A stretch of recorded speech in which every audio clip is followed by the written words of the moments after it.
Today, we're diving headfirst into one of the most chilling mysteries in aviation history, the Bhattedanda disaster. We're going to break down exactly what happened, step by step, to really understand a tragedy that completely altered mountain aviation forever.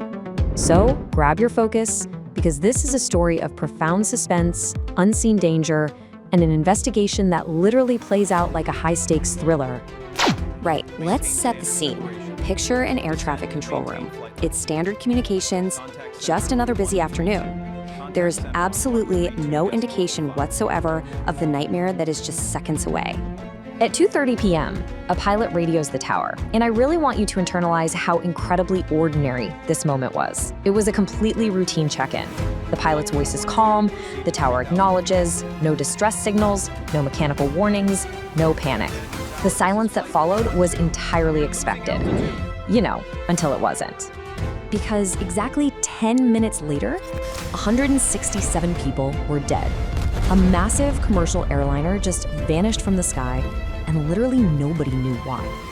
I mean, how does a modern aircraft full of passengers, piloted by seasoned professionals, just disappear without a single cry for help? Well, to understand that, we have to look at how the day started. It began deceptively normally for those passengers heading toward Kathmandu.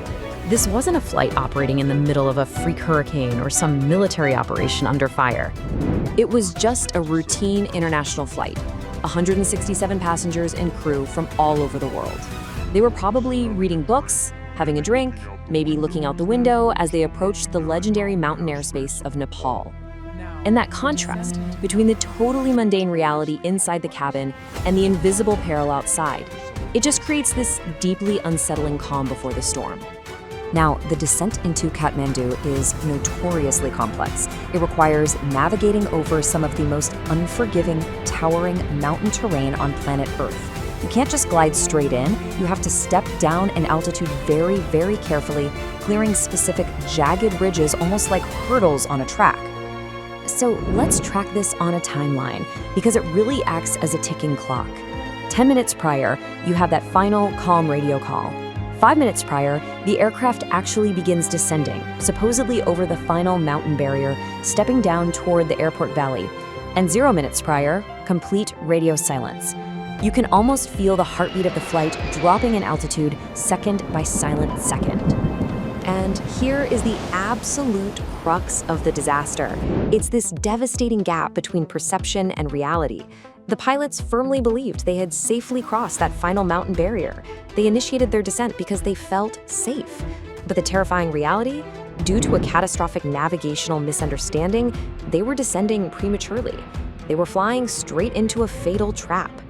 The crucial point arrives with terrifying speed. They are in thick clouds, zero visibility.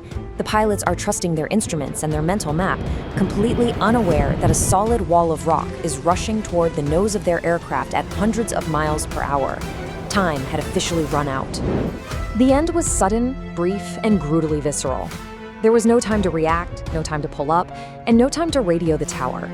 Just an abrupt, violent halt to 167 lives on the unforgiving slopes of Bhattedanda. Now, with the wreckage scattered across this incredibly treacherous, remote terrain, investigators were suddenly left with a massive, horrific mystery to solve. I mean, they're looking at a mountain of twisted metal, zero eyewitnesses, and a global demand for answers. They had to methodically work backward.